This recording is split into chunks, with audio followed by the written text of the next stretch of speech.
A child is coming. A child is about to be born. How many of you out there are parents? How many of you remember what it was like when you made a cross or the doctor said, "You're expecting"? It's an amazing feeling. Something is going to change. Something new is happening. And as the date gets closer and closer, you prepare. You get your little bag together, the clothes you're going to have for the baby, the clothes you're going to wear, the diapers. You get all of it ready. You put together the crib. It's an exciting time of getting ready and preparing. Thank goodness it takes 9 months, because it takes a long time for the brain and the body and the whole preparing of a child is about to be born. I remember that when my first child was born, I came downstairs and I said to her father, "Well, this isn't right. I'm in labor and she's not due till next week." Then with the other two, Miranda was supposed to be due on March 26th, her father's birthday. Her birthday is April 10th. Sophia was supposed to come on her sister's birthday, the 16th of June. She was born July 3rd. I'll tell you, when you're waiting and you're watching and you're as big as a house, and you have to switch the calendar to the next month, it's a very upsetting thing. But isn't that what the scripture's talking about today? We don't know when God is going to come back. We don't know when Jesus will be back, but we know that a child, a Savior, is coming. We're not talking about Christmas in this gospel. Instead, we're talking about being ready and prepared. For we don't know when Christ will come again. It says, if you knew when the thief was coming in, wouldn't you have the Newport Richie policeman waiting there for them? Right? If you knew what hour or what day, you would be prepared. But we don't.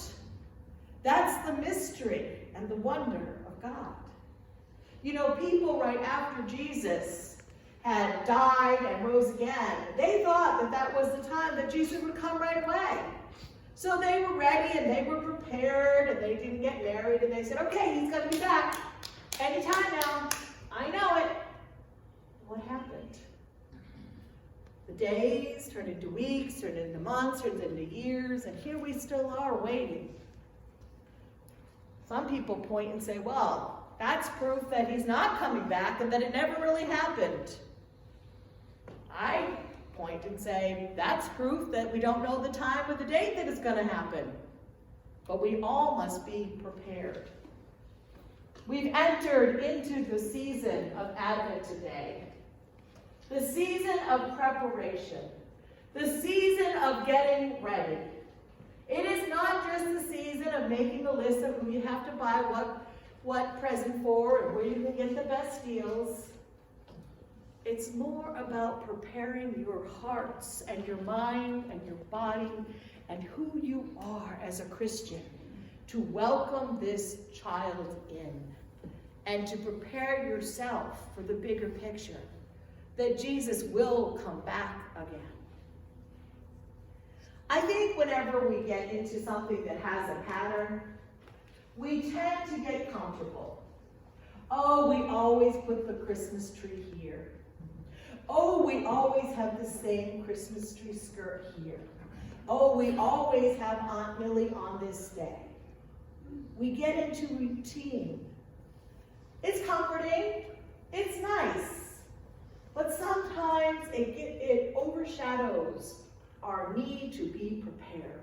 If we get so familiar with the routine of every day or even this season, we forget the mystery and the awe, and the precious gift that we were given.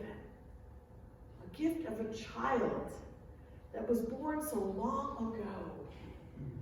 Not just any child, although all children are precious. This child was a child for humankind. This child would come and change our lives forever. This is not a time to get comfortable into routines.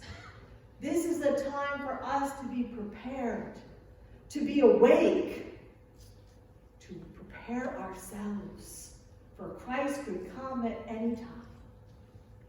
This is an opportunity, this time of Advent, for us to look at our lives and figure out, where have we become so routine and so comfortable that we have pushed God out?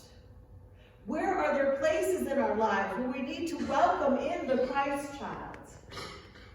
And how, I think, every Christian must ask, how can I be filled with the joy and the wonder and the hope of this season? How can we be like children? I was driving down the road and I heard the news that Sears Roebuck will be no more. I was feeling really old as I told my kids about Montgomery Ward and Sears, and how when I was a little kid, we used to get the Wish book.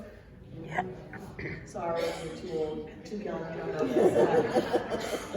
Every year, you used to get a big catalog, or at least when you were a kid, it looked like a big catalog in your mind, and we would go through and we'd pour in all the possibilities. They had beautiful dresses, and I was a girl, so beautiful dresses, and they had lots of toys, all different kinds of toys, and all different kinds of things for your home. And you would sit there and just, oh my goodness, wouldn't it be great to have this? This toy would be fabulous. Oh my goodness, I want this. And I know that our book would become ear dog tag with my brother wanting this and I wanting this, and all the hope and the, oh wow, expectation and excitement. It's coming. Christmas is gonna be here. And thinking as a little kid, trying to get to sleep, and did I hear something? And my parents yelling from the bottom of the stairs, "You too, go to bed." Because we were so filled with excitement. That's the kind of excitement I think every Christian, no matter how old you are, should be feeling this day. Because something amazing is happening. Something wonderful is happening. The Christ child is coming back into our lives. And we need to be prepared. And we need to be excited about our faith. We need to be filled with joy. We need to remember the hope of the season. Today we lit the hope candle. Hope. I think hope is the thing that makes us truly human, because we have the vision and the ability to hope for something better than we have today. As I was driving in, I was thinking, hope. What does hope mean to me? And I was thinking, hope means H, holy, O, opening, P, possibilities, E, everywhere. Holy, opening possibilities everywhere. Isn't that Advent? To hope and to know that God can do everything and anything, and to hope for that. It's like God has given us our own Sears Roebuck wish book, and we can open it up and say, we wish for hope, we wish for peace. We wish that the homeless would find homes. Oh, we wish that all of our leaders would finally get it. Oh, we wish that we could get along with each other. To me, Advent is a time for us to get excited and to hope for something better than where we are. And to do that, we need to prepare our hearts.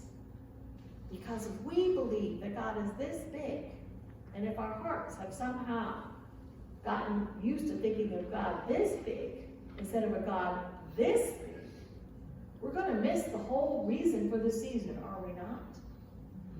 We get too comfortable. We like things to be predictable. We like things to be understandable. I love knowing that 2 + 2 = 4. And if somebody came to me tomorrow and told me 2 + 2 was 57, I think I'd be upset. Because I like things in little boxes. But that is not the message of this season. This season is not about predictability. This season is not about knowing everything. This season is not about logic. This season is about allowing yourself to hope for something bigger and grander than you've ever thought of before. It's to open yourself and to realize that the Christ child is coming. God is with us. We don't have to live the way we're living. We can live so much bigger if we allow the Holy to open possibilities everywhere in our lives. If we allow ourselves to be prepared.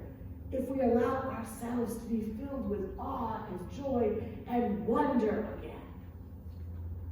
Now I'm looking out there and I see a lot of people like this. Come on, people, where's your wonder? Where's your awe? Where's your joy?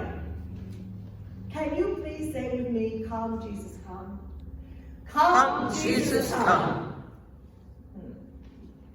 If I were teaching second grade again, I would tell you guys, you need to be filled with awe and wonder and possibilities. The Holy opens up possibilities everywhere. We don't have to live like this anymore. We can prepare a way for God to come in. If we believe bigger than this, if we believe this big, if we allow ourselves to be filled with wonder and awe. Come, Jesus, come! That's what wonders. That is the excitement of the season. I hope and pray that you will be filled with wonder and awe this year. I hope that you will take this time of preparation, not just as a time to check off all your to-do list, but to really get yourself right with God.